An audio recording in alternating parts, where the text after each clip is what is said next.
Bonjour à toutes et à tous et bienvenue sur Instant Movie. Jenny est une lycéenne de 16 ans, brillante, joviale et belle. Avec des A+ à quasiment chaque examen, elle est une excellente candidate pour entrer dans la prestigieuse université d'Oxford aux yeux de sa professeure, Miss Stubbs. Sa modeste famille vit dans une petite bourgade de la campagne londonienne. Son père a beaucoup d'attentes par rapport aux notes de Jenny et souhaite qu'elle aille à l'université d'Oxford pour changer son destin et mener une vie plus décente. Ainsi, les loisirs non académiques, comme jouer au violoncelle, son préféré, ne sont pas considérés par son père comme un divertissement utile. Elle ne devrait pas y consacrer beaucoup de temps, alors que les sujets d'examen, comme le latin, doivent être étudiés à fond.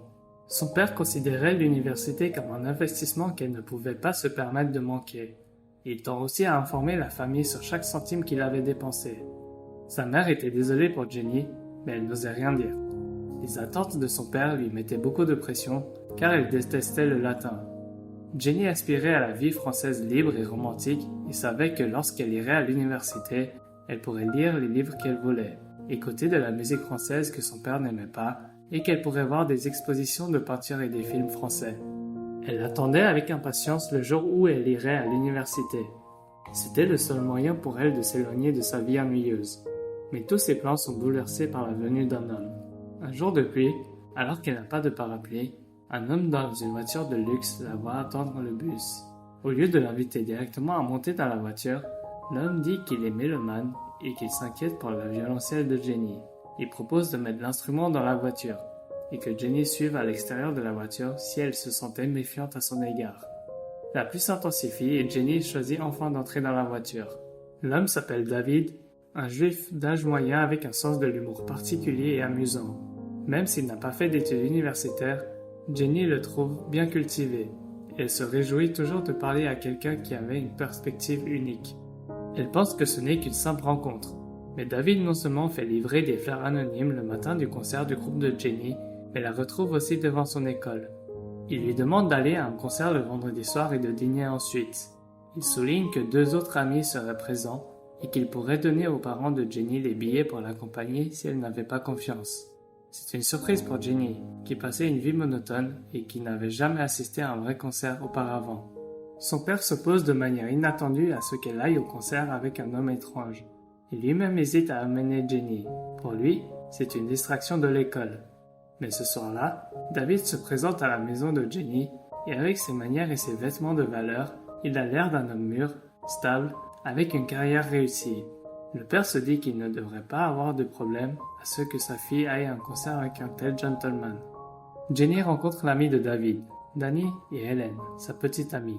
Le contact avec David et ses amis apporte une couleur différente à sa vie ennuyeuse. Tout ce dont elle a autrefois rêvé était maintenant à sa portée. Après cela, Jenny commence à traîner avec le trio plus fréquemment. Elle participe à une vente aux enchères et enchérit sur un tableau d'une grande valeur, une expérience qu'elle n'a jamais vécue auparavant. Alors que ses camarades de classe commencent à créer des rumeurs sur le petit ami plus âgé de Jenny, Miss Stubbs, la prof d'anglais qui a toujours considéré Jenny comme une élève exceptionnelle, s'inquiète pour elle. En effet, Jenny ne réussit que de justesse à obtenir la moyenne en latin. Cette note n'est pas suffisante pour une candidature à l'université d'Oxford. Son père est furieux de ses mauvaises notes. Il se plaint de l'argent qu'il a dépensé pour les tuteurs de sa fille au fil des ans. Il s'attendait à ce que Jenny rencontre un riche avocat lors d'un dîner dansant ou autre lorsqu'elle entrerait à Oxford. Mais les notes de Jenny commencent à rendre tout cela de plus en plus lointain. Afin de se rapprocher de Jenny, David propose de l'amener visiter l'université d'Oxford, à laquelle elle aspire. Jenny lui dit alors que son père n'approuverait pas. Un soir, elle voit ses parents qui rigolent avec David. Il annonce ensuite aux parents de Jenny qu'il se rendra à Oxford pour rendre visite à son ancien professeur d'anglais, devenu un auteur célèbre. Sachant que Jenny voulait aller à Oxford pour étudier l'anglais et que ce serait une occasion rare pour sa fille de rencontrer une personne aussi célèbre, son père accepte finalement qu'elle parte pour le week-end. Jenny sait que David ment mais ne dit rien. Elle a certainement plus envie de voir l'Oxford de ses rêves que de rester dans la morne maison. Sur le campus d'Oxford, Jenny regarde énigmatiquement ce qui l'attend. Pour David et Helen, ce n'est qu'un endroit monotone et ennuyeux. Les hommes commencent à parler d'affaires et Jenny est curieuse. Elle ne comprend pas de quoi il s'agit. Ils ne veulent pas trop lui expliquer, elle ne pose pas trop de questions. À côté de David, elle a juste besoin d'être une jolie fille. Avant de partir, David et Danny suggèrent de se renseigner sur les commerces du quartier. Jenny aimerait les accompagner, mais elle essuie un refus catégorique. Quelques instants plus tard, elle peut enfin voir de quel genre de commerce il s'agit. Se rendre dans des maisons à vendre et chercher des occasions de repartir avec des antiquités dont les propriétaires ne comprennent pas la valeur, c'est ce que David appelle le commerce de l'art. Le secteur de l'immobilier, quant à lui, consiste à faire vivre un grand nombre de personnes de couleur dans un bloc d'appartements, puis à les acheter à prix cassé à de vieilles femmes qui ont peur des personnes de couleur et à les revendre. Lorsqu'elle apprend que l'argent de David provient d'une source douteuse, Jenny tente de rompre avec lui, mais les paroles de David gagnent contre son fragile sens de la moralité. Quand elle arrive chez elle, Jenny montre à son père la signature falsifiée d'un auteur célèbre par David. Il semble que le père de Jenny préfère le riche David, qui a de bonnes relations, au camarade de classe qui fait la cour à Jenny. Son 17e anniversaire approche et David l'amène à Paris pour le fêter. La nouvelle se répand rapidement dans l'école. Miss Stubbs lui dit que si elle veut avoir la vie qu'elle désire, les études sont la voie à suivre. Elle, de son côté, répond qu'elle peut avoir la vie qu'elle veut maintenant. Alors pourquoi aller à l'école et vivre une vie terne et ennuyeuse, et ne comprend pas pourquoi elle devrait renoncer au bonheur qu'elle possède actuellement. Les parents conservateurs de Jenny sont convaincus que David est un homme extraordinaire et acceptent leur relation malgré la différence d'âge. À Paris, la curieuse Jenny explore avec enthousiasme la ville qu'elle a toujours voulu visiter. Ensemble, ils profitent des paysages, boivent du vin et regardent le coucher du soleil. Dans ce voyage romantique, Jenny passe la nuit avec David le jour de ses 17 ans. À son retour de Paris, Jenny apporte une bouteille de parfum Chanel à sa prof préférée, mais elle refuse le cadeau, car elle a toujours pensé que Jenny était une fille douée qui aurait dû aller à l'université, mais que maintenant elle délaisse ses études pour le plaisir. Accepter le parfum signifierait qu'elle était complice de sa ruine. Mais Jenny n'écoute plus sa prof, elle qui a passé son temps dans les salles de vente et les salles de concert, à regarder d'innombrables films français, une vie que même Oxford ne peut lui offrir. L'enseignante est allée à Cambridge, mais elle n'a aucune expérience des restaurants chics, des clubs de jazz ou autres. Quel est l'intérêt de travailler dur ou d'être une femme au foyer après avoir obtenu son diplôme? Pour elle, la vie de son enseignante n'était pas différente de la mort. Un soir, alors que Jenny danse sur la piste, David, lui qui est si possessif et peu confiant, la regarde fasciné et dit à Danny que Jenny est la fille qu'il cherchait. Il a très peur que sa relation avec Jenny soit gâchée par une tierce personne. Ainsi, lorsqu'il voit Jenny et Danny danser ensemble, il est perdu dans ses pensées, craignant que Danny soit plus séduisant que lui. Il amène Jenny et, sans rien préparer, la demande en mariage sur le parking. Il est toujours enclin aux surprises, mais cette fois, il n'a même pas de bague et Jenny ne sait pas trop comment réagir. Elle est encore à l'école et n'a jamais pensé à se marier. De retour chez elle, Jenny demande à ses parents ce qui se passerait si elle se mariait au lieu d'aller à l'école. Elle pense que son père s'y opposera, car il a toujours voulu qu'elle aille à Oxford. Mais il est très favorable à ce qu'elle épouse David. Dans son esprit, Oxford n'était pas une nécessité, puisque sa fille serait prise en charge à l'avenir par un homme célibataire aussi merveilleux. Peu après, Jenny porte à l'école la bague de fiançailles que lui a offerte David. Pour cela, elle est convoquée dans le bureau de la directrice, où cette dernière tente de la persuader de mettre fin à ce choix ridicule, tout en affirmant qu'un diplôme universitaire était indispensable pour tout emploi digne. Pour Jenny, le travail de la directrice et des enseignants est ennuyeux et complètement inutile. Tous les plaisirs et toutes les expériences qu'elle a vécues pendant cette période sont certainement plus précieux que le travail difficile et fatigant des études.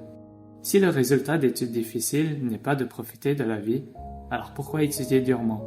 Sa question rhétorique laisse la directrice de l'école perplexe.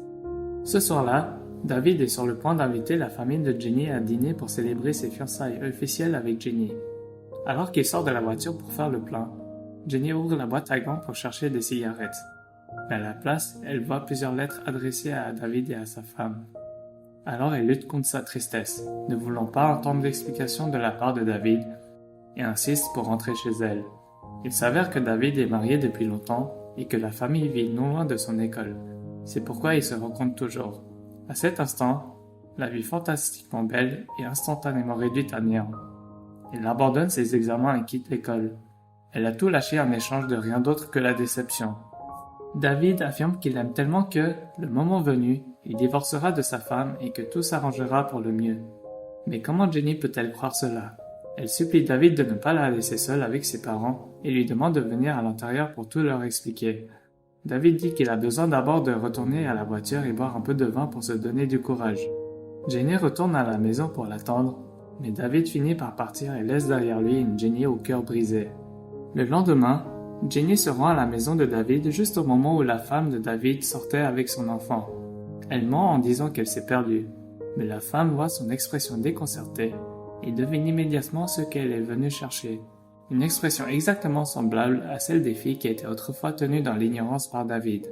Elle demande à Jenny, inquiète, « You're not in the family way, are you? Because that's happened before. » Jenny comprend tout et repart en vitesse. C'est fini. Mais son père est furieux de cette escroquerie et est déterminé à obtenir une explication de la part de David. « Oh, you're my father again now, are you? But what were you when you encouraged me to throw my life away? Silly schoolgirls are always getting seduced by glamorous older men, but what about you two? » Jenny, elle, l'est aussi car ses parents sont également responsables de la situation actuelle. Elle s'enferme dans sa chambre et pleure à chaudes larmes tandis que son père lui présente ses excuses devant la porte. Il révèle qu'il a peur d'être pauvre et qu'il aimerait que Jenny aille à Oxford ou qu'elle épouse David. Il voudrait que sa fille puisse vivre sans devoir se soucier d'avoir de quoi se nourrir et de quoi s'habiller. Les parents, bien que plus âgés que Jenny, ne sont pas plus judicieux qu'elle. Si David a réussi à la tromper, comment les parents auraient-ils pu le voir? Jenny semble avoir grandi du jour au lendemain. Elle comprend ce que sa professeure avait dit auparavant. Il n'y a pas de raccourci pour avoir la vie qu'elle veut. Elle doit la mériter. Il n'est pas sage de s'en remettre à quelqu'un, car elle pourrait tout perdre en un instant. Elle s'en rend à l'école et aborde avec la directrice l'idée qu'elle veut redoubler l'année. Mais la directrice la rejette. Jenny repense à Miss Stubbs. Elle arrive chez sa prof, constate que la situation de vie de l'enseignante est très différente de ce qu'elle avait imaginé. Un petit piano, de nombreux livres et des cartes postales donnent un air unique à cette maison ordinaire. Jenny découvre que cette vie tranquille et confortable a été obtenue par l'enseignante grâce à son travail assidu, sa culture et son éducation. Elle se tenait sur ses propres pieds par sa seule force. Ce sont des choses que la jeune fille qui avait connu les ventes aux enchères et qui a été entrée et sortie des endroits chics ne possède pas. Elle reprend ses études, toujours aussi ennuyeuses et difficiles, mais elle réussit finalement à entrer dans la très convoitée université d'Oxford et à suivre les cours d'anglais dont elle rêvait. D'une certaine manière, Jenny a de la chance car c'est une excellente étudiante, mais beaucoup de jeunes peuvent perdre la première moitié de leur vie une fois qu'ils sont tombés dans un autre train de vie. Tout au long du film, Jenny est à la recherche du sens de l'éducation. Pour son père, les filles étudient juste pour ajouter un peu de capital afin de trouver un homme riche, et quand il apparaît, l'éducation semble ne plus avoir de sens. Lorsque Jenny confronte la professeure et la directrice à ses propres pensées et à celles de son père, aucune d'elles ne donne de bonnes réponses non plus. Ce n'est qu'après tout ce qui s'est passé que Jenny a réalisé que Miss Stubbs était en fait la meilleure réponse. Ce film montre aux filles comment ne pas renoncer à continuer à investir en elles-mêmes au profit d'une vie matérielle extérieure. S'en remettre à un homme riche peut mener à une vie colorée, mais c'est comme une bulle de rêve qui peut être percée à tout moment par la dure réalité. Il est vrai que la beauté et la jeunesse peuvent être échangées contre une vie facile et privilégiée, mais celle-ci repose sur un seul homme. S'il change, la jeune fille ou la femme peut se retrouver avec rien, alors que les gains obtenus en investissement sur sa propre personne sont entièrement les siens. C'est tout pour le commentaire d'aujourd'hui. Si vous avez aimé, vous pouvez vous abonner, activer les notifications et laisser un like. À bientôt dans une prochaine vidéo.